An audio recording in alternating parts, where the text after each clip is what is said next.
I'm Rantasmo, and Tina Fey needs more gay.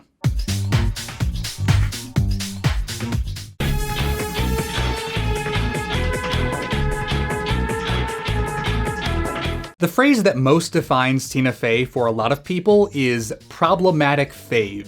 Nowadays, it seems like you're just as likely to see the word problematic come up in a sincere media criticism context as you are to see it used by intensely unpleasant people in a sarcastic, willfully ignorant, LOL triggered way. But unlike phrases like trigger warning and safe space that describe relatively specific, albeit widely misunderstood things, problematic is a lot more vague, which makes its usage somewhat, well, problematic when it's meant to be sincere. The word problematic is both very useful and also kind of not very useful at all. It's useful because it helps to communicate that a thing or person can be flawed or communicate a harmful message without necessarily being completely or even mostly bad. But the problem is that everything is problematic. I am problematic. You are problematic. Dave Coulier is problematic. Your Dave is problematic. Everything that exists in a society full of harmful assumptions and biases is naturally going to be influenced by that society, and nobody gets it right 100% of the time. So when Strawberry Shortcake, Patton Oswalt, and Donald f***ing goddamn Trump can all technically be described as problematic, how useful can the word actually be?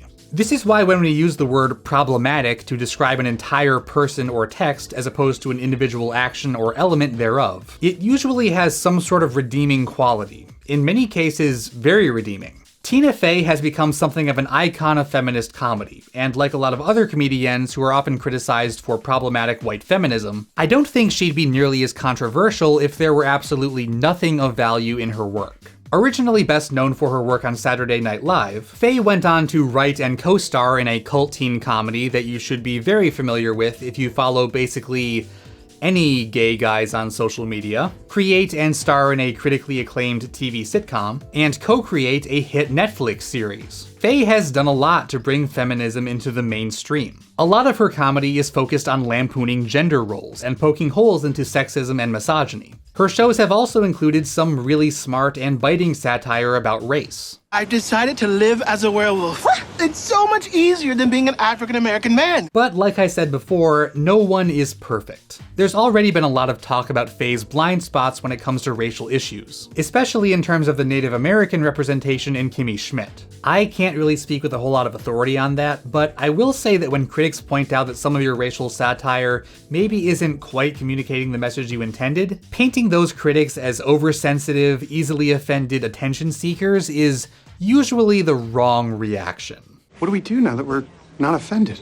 Specifically from an LGBT perspective, I think that where Fey's work really shines the most is in its representations of cisgender gay men. This is definitely where we see the most queer characters and the most varied types of characters. The reason these characters are such a strong point might be because some of them are at least partially inspired by real people from Fey's life. Mean Girls' Damien, for instance, is based on Tina Fey's real-life best friend from high school, Damien Holbrook. 30 Rock has also had the villainous corporate climber Devin Banks and Jack Donaghy's obsessive assistant Jonathan. Jeffrey Self made a guest appearance as Liz Lemon's recently outed naive younger cousin Randy, in an episode that later won a GLAAD Media Award. And of course there's Titus Andromedon from Unbreakable Kimmy Schmidt, who plays by far the largest role out of any queer character in Fey's work. Pinot Noir, Shooting Star, Under Par, Terry Garr, Jamie Farr. These are 70s TV stars. At first glance, Titus has a lot in common with Hollywood Montrose, the sassy gay sidekick character from the Mannequin movies. Both of them are effeminate black gay men, and both of them are arguably the best part of their respective media. But where Titus differs is that he has an actual story,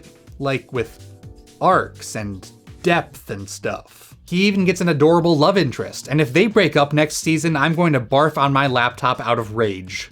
In efforts to avoid gay stereotyping, there's often a tendency to avoid effeminacy, to treat so-called flamboyantly, flauntingly gay characters as inherently offensive, and I think that's a really big mistake. Titus is proof positive that a gay character can be flamboyant and effeminate without being reductive, and without that being their only contribution to the text. As far as lesbians and other queer sexualities go in Fey's work, there haven't been many apart from some minor instances in 30 Rock. Liz befriends a lesbian for one episode early in the series. Frank briefly flirts with heteroflexibility, and Lutz eventually comes out as bisexual in the final episode. And when it comes to transgender people, the situation is a bit...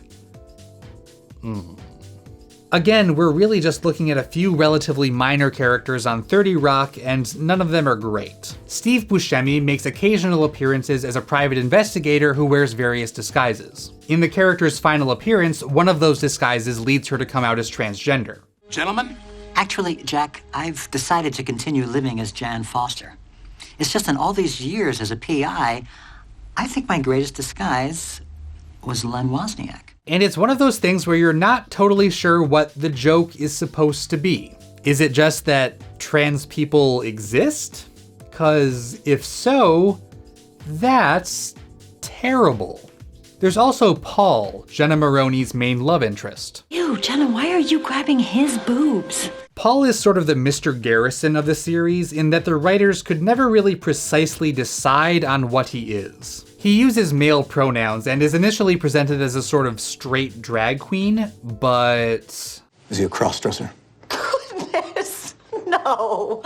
Paul is a gender dysmorphic bigenitalian pansexual. I'll admit that the idea of Jenna falling in love with a Jenna Maroney impersonator is pretty goddamn funny, but there's no denying that there's a fair bit of transphobia surrounding Paul's character and the language used to describe him. I am the luckiest schman in the world. The problematic elements in Tina Fey's work definitely shouldn't be overlooked. Now more than ever, we need to hold people responsible for the damage they do to trans people and people of color. At the same time, I think there's definitely something to be said for making the perfect the enemy of the good, and there's a whole lot of good in Fey's work too.